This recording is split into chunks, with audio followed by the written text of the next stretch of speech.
forward Sarina Bolden sent a proud message to all our kababayans who supported the women's national football team. Philippines, you're going to remember this team and you're going to see us in the World Cup. Ooh, chills. Today, we're joined by two members of that historic squad back from their historic run in India. Welcome to the game, Ina Palacios and Hailey Long. Ladies, welcome. Thank Welcome you. to the For game. having us. You know, I remember that is probably the part that we could say, because she also said some uncensored stuff that's not fit for TV right before that. But ladies, first of all, congratulations. We're all very proud of you for making to the World Cup. And I know you're so used to these interviews right now, but then knowing that you have been with the team for such a long time and then seeing the growth. Ina, I want to start with you. From when you started, from your debut to where you are right now, could you imagine how the team has traveled? Like you said, the growth has been incredible, and it's crazy to see that it wasn't just the players evolving, but the whole sport itself was developing and like getting better, getting faster, getting harder, and it's like getting more tactical and technical in that sense. And to see that journey and that evolution come to life and me still being there, it's an honor and also a great feeling na nakakasabay pala ako. And you know, it's not easy, but it's been so long, like it's a far journey and the difference is massive, and I just couldn't be any prouder of where the team is right now. And everything that's happening, it's the fruit of all that hard work throughout the year, so I'm extremely proud.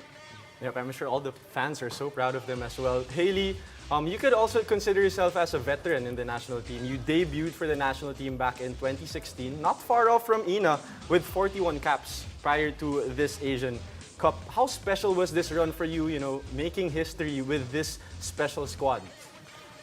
It was definitely a highlight of my caps so far, but to me, every tournament is special because I get to be a part of it and represent something way bigger than myself, like a whole nation, a whole country.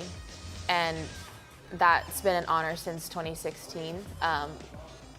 But I've had the Pinoy pride my whole life, so coming here and having this opportunity and still having this opportunity through the pandemic and all the hardships and everything we've been through individually and as a team, it was really special to be back out there.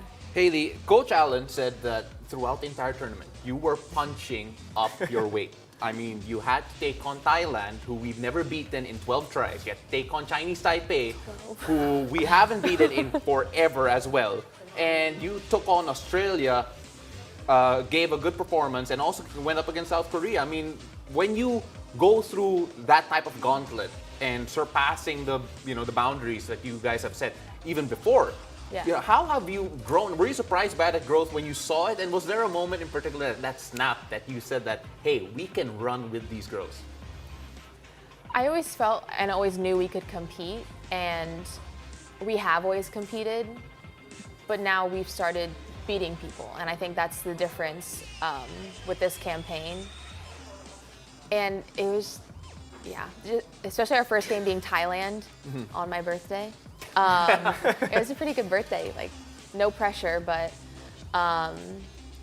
after Thailand, it was like we can do anything. And I definitely think we broke many and all barriers we had once had in this tournament. Well, Ina, obviously you weren't able to join because of injuries and all of that throughout the campaign, but then you were there throughout the entire time. You've seen how these girls have grown throughout the camp last time, throughout the qualifiers last time around, and everything here.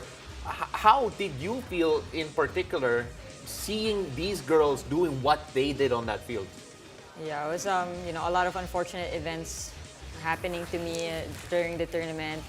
It was tough personally, but again, the heart that everyone showed, the passion that they showcased throughout that tournament, you can't doubt how much they wanted it or how much they wanted to play for every single person in that team and the whole country, because all that effort that we put into the training camp, it was coming out and you could see, and it was just, I was just really proud. That's my whole experience, and that's how I felt throughout watching them and seeing them play, and not just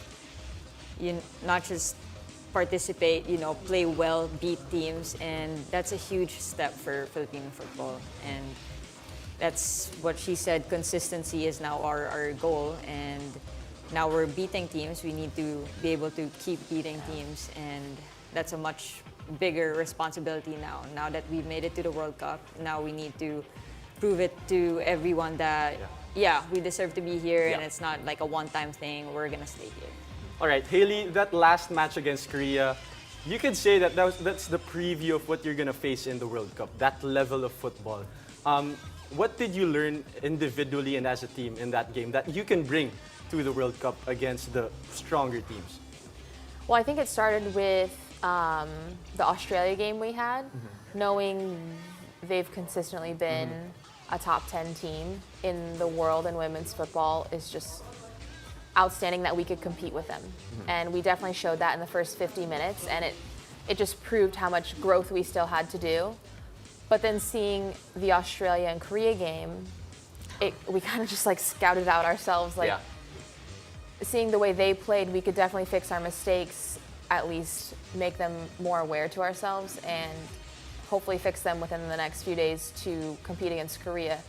And having only lost by 2 in that game, just being a 2-0 loss, it didn't feel like that big of a loss to me. Like those games, we had nothing to lose and everything to prove, which we've said time and time and again, and I think we did that. So it's definitely a good taste of what we are going to see in the World Cup, but it's definitely also like a checkup of what we need to still work on. Yeah, no, I agree with that completely. And of course, the Philippines women's national team, we're going to have 3 more competitions this year. It's a busy calendar for you girls. Yeah. So, Exciting, yeah. Southeast Asian Games in May, AFF Women's Championship in July, and the Asian Games in September. So first of all, Ina, how excited are you to finally get healthy and fight for a spot, really? And, the competition is going to be tough, especially for a goalkeeper position. Yeah, for sure. Just looking forward and focusing all my efforts to recovering and getting back to my healthy shape. That's good news for football in the Philippines, because now you get more games. And I think that's the downfall that we had before. We weren't getting enough games for us to see how we can compete outside. And now that we are, and I think we still need more, it's good news for the whole team and the country that you can play more games at that level, because it is pretty much the highest level that you can play in, and the pride there is a lot more. Well, Hailey, obviously the qualification for the World Cup lets people now know that you're now more of a force to deal with in the region, and your first few tournaments are with opponents in the region. Has the expectation risen? Yeah, of course. I mean, we all kind of took it personally that we need to, like what Ina said, prove ourselves. We made it to a worldly level now, but we definitely need to prove it in Southeast Asia. And to keep it consistent that it wasn't Chamba and we deserve to be there. Because we knew we always did, and now we made it. And to win in SEA Games and AFF and Asian Games would help bring up our ranking and all contribute towards the bigger goal at the World Cup. So it's definitely really important to keep our head in the game and focus on the 3 tournaments we have this year. All right, Ina, just for a quick one, just a message to all the Filipinas who are looking up to you girls after that game. What do you want to say them? To tell them? I want to tell them that, I hope you find something that will make you happy, and when you do, just keep doing it, because that's when you learn how to dream, and when you dream, anything is possible. Sorry. Anything is impossible. Anything is possible, and you've seen it, we've done it, and I hope that, and I just wish that everyone can feel that same passion and same pride and happiness for us.